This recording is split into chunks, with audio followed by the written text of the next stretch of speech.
Hey, today let's talk about the three types of real estate agents and why, as a consumer, this is important stuff for you to know. But if you're also a real estate agent, maybe you need to know it too.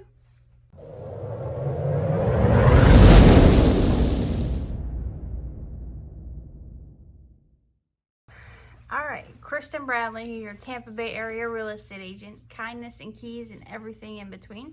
So today, let's talk about the three types of real estate agents. You as a consumer, future client, whatever you want to say, you're looking to buy or sell that you might encounter. And maybe as a real estate agent, you would need to know where you best fit in one of these. So we're going to start at the top. So in Florida, at least, because I'm in Florida, I can't talk about everywhere else. So in Florida, there's no set standard commission that's like you have to charge. It's all up to the agents, the brokers, however they want to work their business. But usually you're going to go with anywhere between 5 to 7%.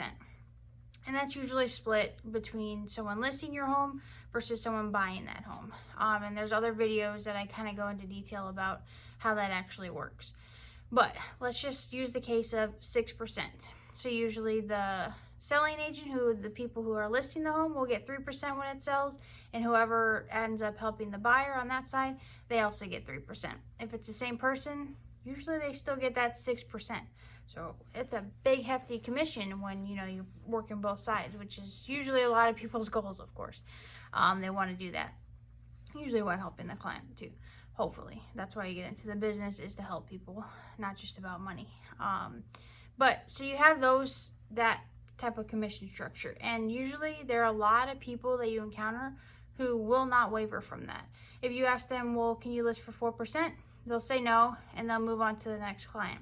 So that is totally their right to do. They have a certain business plan that they are sticking to, and you just need to know that that's not the agent for you. If you're really tight on, let's say you're trying to list your home and you just don't have the money to do it, that might not be the agent for you. They will offer usually full service, but if we're being honest nowadays, as soon as you hit the MLS, your brokerage should be syndicating to all of the home sites: Zillow, Realtor, Trulia, Homes.com. I mean, everywhere it can syndicate, that's like an automatic thing now. So some extra stuff they might be adding into is like drone or Matterport, being able to get 3D walkthroughs of your homes, or the type of marketing they might be doing once they're actually under, you sign a contract, what type of marketing are they doing to get more exposure for your home. So those are the type of things that if you're paying that full service fee, just ask them, what are you going to do extra versus the other two types of agents that are here below. And if you feel like they're giving you the best they can for that value, then go with them, because sometimes it is you get what you pay for. Firmly believe that. So if they are worth that 6%, pay them that 6% and get your home sold. But I'd also, and everything I always say, just make sure that you can get out of your contract if they're not performing to where they should be. Don't let them get your hopes up and say you can get $280 for your home when it's really worth $250, just so they can get that listing. If they end up coming back to you within a few weeks and say we need a price reduction, well, what is that 6% you're paying them when they promised you all these type of things and they're not delivering? So I would honestly just always make sure you can get out of a contract if someone isn't delivering on their promises or they're not communicating back to you. That's on any type of these agents. So if they're not helping you, just make sure there's always an out, and it's not like you have to wait months to relist your home, or that you have to pay them certain fees to do that. Maybe photography, because they spent that money to do it. But there's certain expenses. If they're saying they're going to do things for you, then they need to deliver on those promises. So the first type of one is full service. Let's just call it 6%. They're not budging. That's their fee. You don't like it, then go somewhere else. Exactly. So the second type of agent, and I say for myself, I kind of fit into this area because I'm a little bit more flexible. Because a flexible commission may be, you have someone who is a full service and they're willing to pay the 6 to 7% to get that home sold, because they understand what you do for them and all of the extra things and the customer service and the marketing, which I do and a lot of other agents do for them. And they're going to deliver top notch. So we're worth every penny. But there's also those times where a seller maybe is going through a divorce, or they or a single parent all of a sudden. I mean, there's a lot of different scenarios that it's hard to fit everyone into just one box that they fit into. They just don't. People don't work that way. So sometimes they might only have a certain amount of money that they can pay, or else they need certain money to move. I mean, there's a lot of different scenarios. That's why I found myself a lot more flexible, because if you need help when listing your home and you can't afford a full 3% on my side, but we really want to give that 3% to the people bringing the buyers so we can get your home sold for you, I'll do something to help you out. There's a lot of different scenarios that we can walk through to do that. But again, it's more about helping you and making sure that you're happy in your goals and whatever it is that we need to do to get your home sold. Even that's going to investors for cash offers. There's a lot of different things that can be done, but I don't want you to feel like you have to be pressured into, let's say, losing money, or there's a lot of different things, but you need to talk. But let's just say that's the flexible. So they can range from anywhere between 1 to 6%, 1 to 7%. It really just depends on the scenario and what's going on. That's kind of flexible agents, and there's a lot of them out there. But one thing you do have to kind of be careful of when you're going like that route, or a lot of people that are full service will tell you that you might not get the same exact things, marketing plans. And maybe you don't. Maybe there's a certain structure where if they're only going to let you list their home for 1% on their side, that they're not going to do Facebook ads because that costs money and they don't have the money for that.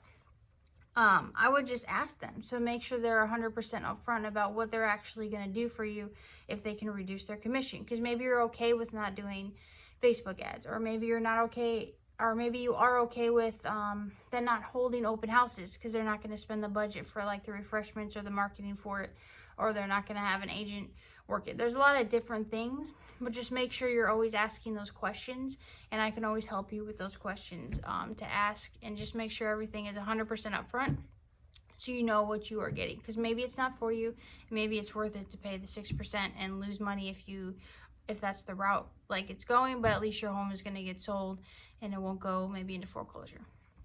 A lot of different things like that. And the last one is a flat fee listing service. And I'm sure you've seen these all over. If you have ever tried to sell your house for sale by owner, a lot of these people will try to contact you, because again, if you're trying to sell for sale by owner, it might be worth it for you because you're still doing all of the marketing, the questions of showings, and pretty much everything. And the only thing they're really doing is getting you on the MLS and letting you kind of take over from there. So those fees can range, I think, anywhere between like a couple $100 to like maybe $1,000 to $2,000 if you're looking at, some around here at least. And that's not a bad deal if you have the time to do everything, or maybe you're knowledgeable about the area, about how real estate contracts work. I just always am weary because there's one step in just getting your house under contract. That's just one teeny tiny step, and nowadays if you price your home right and it's at a good price point, that's not hard to do. So it's after you get under contract, or what contract you're using, or what loopholes, what contingencies, what addendums, little things like that. So it's really, I'm not sure that those flat fee MLS providers actually provide that service. So you might be better off just going with someone who's more of a flexible commission, and then ask them, hey, after we get under contract, what do you do from there? Because you still want to make sure they actually service you throughout the whole deal, because a lot of things can come up. Hiccups come up all the time. And you need someone with maybe a little bit more experience who does this all the time, or has, a broker who's more experienced. I'm not sure. There's a lot of different ways to go about it, but you need to kind of make sure someone's in your corner that knows what they're doing.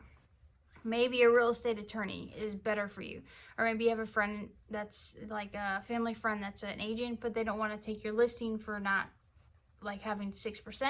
So they are like, they understand you're going this flat fee service, and then they're willing to look at a contract for you. There's a lot of different scenarios. Just make sure whatever one you choose is the right one for you, and that you can get out of it. Because I hate to see people who someone comes in, they have big guns, they pressure these people to get in under these contracts, and then there's like long expiration dates, 6 months to a year, and their home's not selling in this hot market, and you're like, well, why is my home not selling? And they're not calling you back, they're not actually marketing your home, they're just putting it on the MLS, which you would think is a great thing, the MLS, because it's so digital now. Everyone looks at their phone. Those homes on Zillow, majority of the time they're on the MLS, so it feeds through, so anywhere you look those homes are available. But sometimes that's all agents do, and if that's all it took, a home that was listed would never come off unlisted, and we get them all the time. They're called expired listings. So it doesn't just mean to put it on the MLS, and there's a lot of different things that go on with that too. So just because someone says, I'm going to put your home on the market, really go into detail and ask them, well, what does that mean? And how does that service you? Because again, what you might need might be different from what your neighbor might need. So it might work for you.